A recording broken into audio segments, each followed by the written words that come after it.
Добрый день! Камыстинская районная библиотека предлагает вашему вниманию выставку знакомства «Великий сын Сары Арки».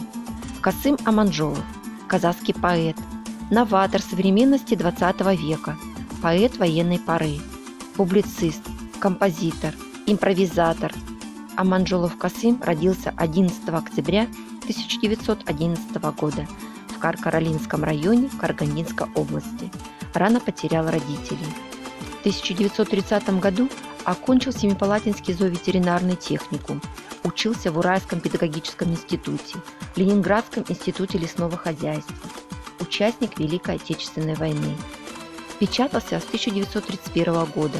В 1938 году была издана его первая книга «Сборник стихов». Писал также фельетоны, одноактные сатирические пьесы, переводил на казахский язык произведения Пушкина, Лермонтова, Шевченко, Маяковского, Твардовского. Создал несколько мелодий на свои тексты. Ввел в казахский стих 10-слоговую строку. Впервые применил чередование 8 и 9-слоговых строк, удобное для передачи разговорной интонации. Огромный мир открылся предо мной, и я взошел на самую вершину, и там простор увидел золотой, и будущего светлую долину.